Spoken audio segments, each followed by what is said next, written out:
it's a big game to them, and they don't understand that the more confusion and the more back and forth that we do, no one suffers but the people of down, and that is why the building is closed.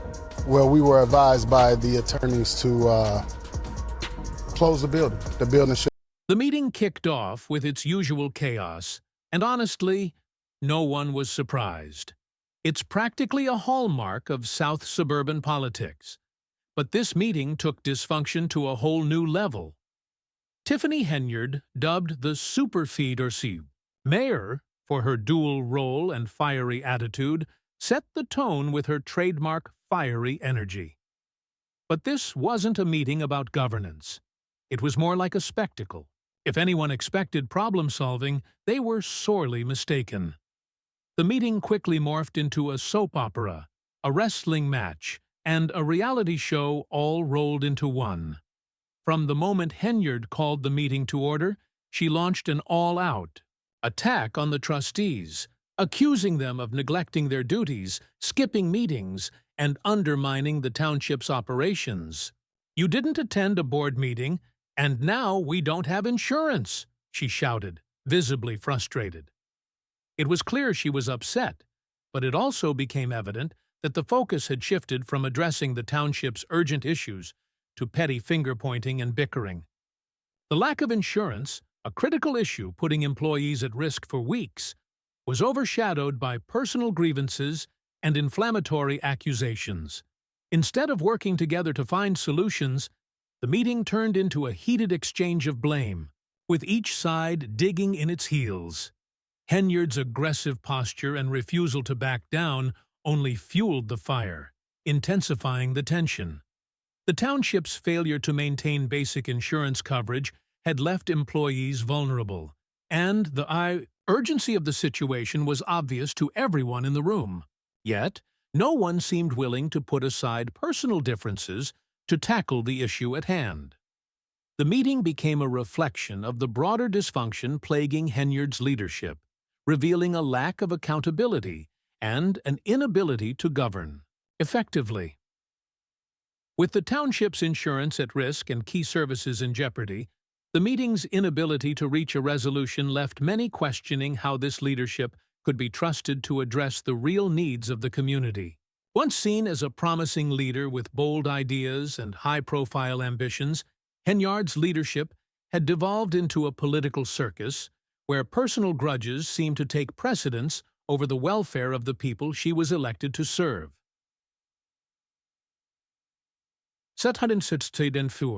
The evening dragged on. It became increasingly clear that this dysfunction was likely to continue, leaving the residents of Dolton and Thornton Township wondering just how much longer they would have to endure this circus before real change could happen. "It's about freedom, and it's about hypocrisy," one observer remarked, reflecting the growing sentiment. The critics of Tiffany Henyard were quick to respond, accusing her of using the situation as a political maneuver rather than addressing the pressing issues.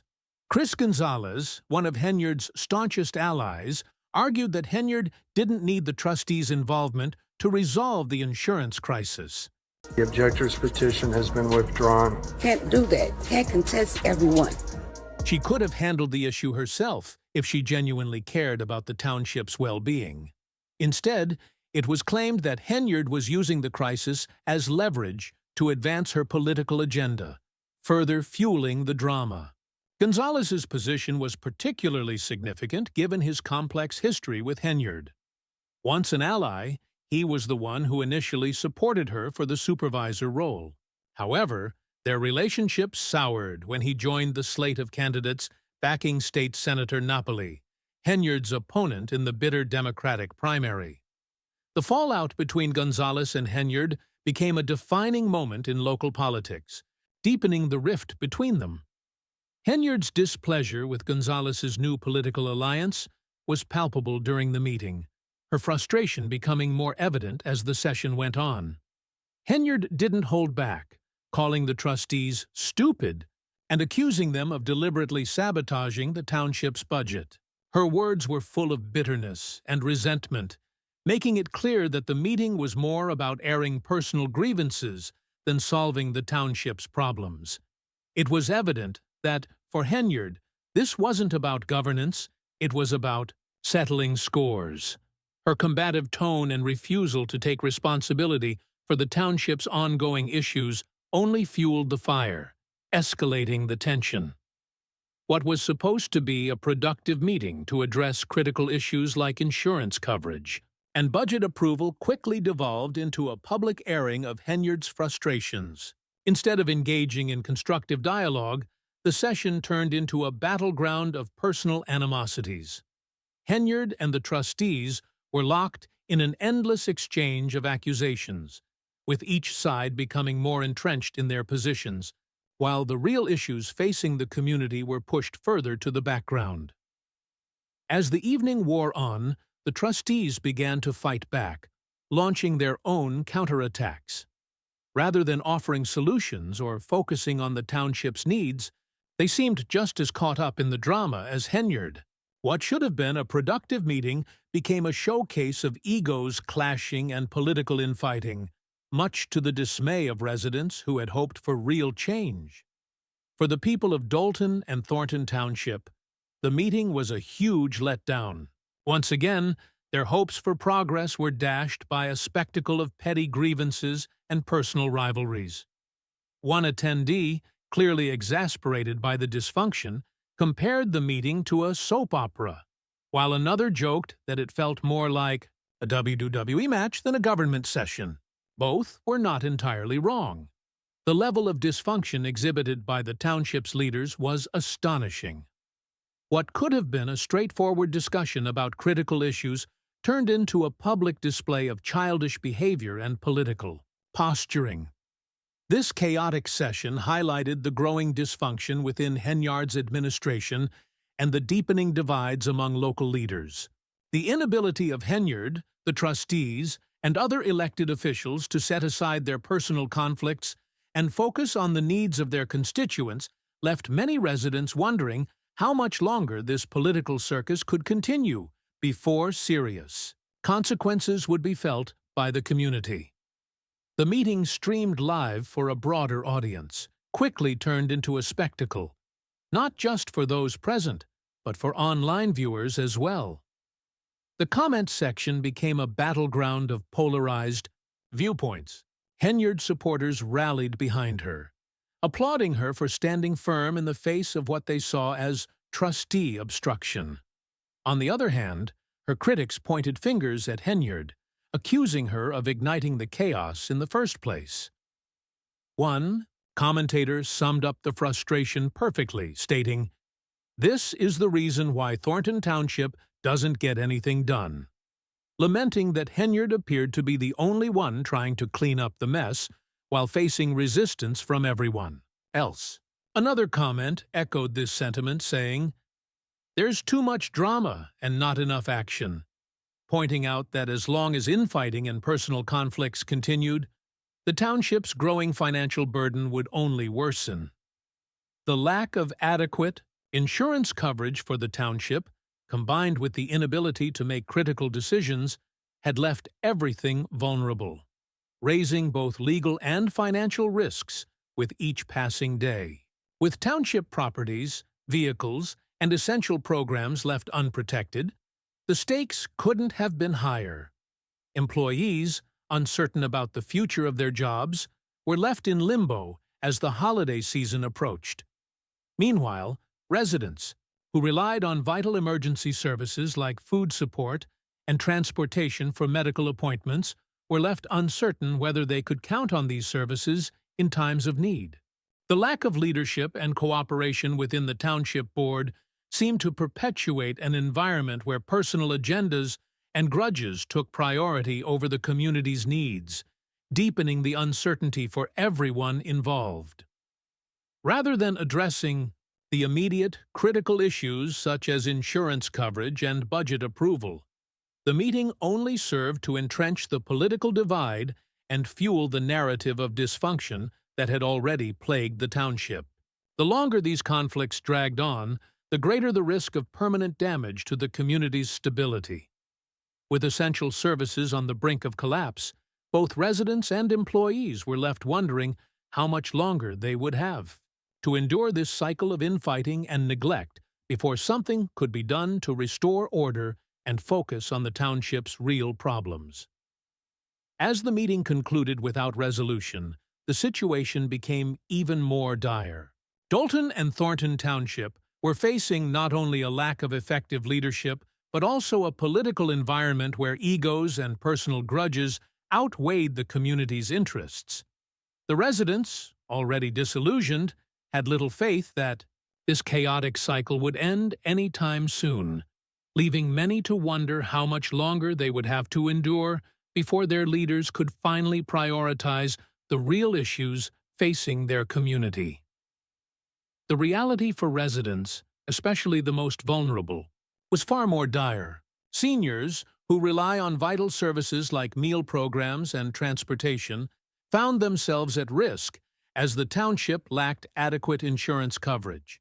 Without this essential safety net, these programs were at risk of shutting down entirely, depriving those in need of the support they desperately relied on. Despite Henyard's insistence that she wanted to keep employees employed and avoid layoffs, many argued that she seemed more focused on political maneuvering than solving the urgent problems at hand. The township's dysfunction continues to deepen, with residents growing increasingly irate over prolonged controversies and the palpable lack of progress. Many believe the situation is less about addressing the real needs of the community and more about personal grudges and political gamesmanship. It's now clear that the township's ongoing crisis, exacerbated by Henyard's leadership, is doing significant damage to its image. Public perception has shifted. What people care about now isn't political theater or showmanship. It's real action. They want solutions, not distractions. The growing sentiment is that the township's future is at stake as leadership continues to bicker and fail to meet basic needs. It is becoming harder for residents to see a path forward, and the longer the dysfunction drags on, the more uncertain the township's future becomes. Nobody likes being manipulated, and in Thornton Township, that's exactly what many residents believe is happening. The issue surrounding Henyard's leadership remains deeply contentious, with sharply divided opinions on her role and approach. To some, Henyard is a resolute and determined leader, one who is steadfast in defending her position and confronting anyone who challenges her authority. To others, she is combative and unyielding, unwilling to compromise or listen to opposing viewpoints. This tension was fully displayed during a recent meeting when a trustee offered a financial compromise in an attempt to resolve some of the township's problems, only for Henyard to outright reject it. Her refusal to consider alternative solutions further solidified the perception that she seeks total control over decisions. This hardline approach has only deepened the divide between Henyard and her critics, particularly State Senator Napoleon Harris, with whom she has had a long-standing feud. Henyard accuses Harris of orchestrating her exclusion from the Democratic ballot for supervisor, claiming it was a politically motivated move designed to undermine her authority. This feud has only widened the rift within Thornton Township politics, making it increasingly difficult for residents to see any form of reconciliation or unity. Harris has filed numerous lawsuits against Henyard and the Democratic Party, alleging voter suppression and unfair practices during the nomination process. While Henyard portrays these ongoing conflicts as battles for the good of the residents, her detractors argue that they are little more than distractions from the township's more pressing issues. Many believe that political maneuvering and infighting have overshadowed the real work that needs to be done, especially as the township grapples with financial mismanagement and growing concerns about its future. Henyard's reputation has been marred by a series of scandals since she became mayor of Dalton in 2021, from claims of financial mismanagement to an ongoing federal investigation into her administration's handling of township finances. These problems have only intensified in recent months as Henyard's political rivals have ramped up their efforts. The lawsuits she has filed are just the latest chapter in this ongoing saga of controversy and division. Despite the mounting pressure, Henyard remains defiant, taking to social media to announce her intention to run for election, asserting that the fight for Thornton Township would continue. However, her political future remains uncertain. Her name has been removed from the Democratic ballot for supervisor, leaving her with limited options to maintain her political influence. Her place as mayor of Dalton, while secure for now, is also under constant threat as her opponents work tirelessly to remove her from office. Among her staunchest opponents is Jason House, a senior trustee who has led the charge against Henyard in Dalton and recently launched his own mayoral campaign, pledging a focus on ethics reform and rebuilding trust within the community. According to House, his campaign is not about seeking personal power, but about doing what is right for the people of Dalton.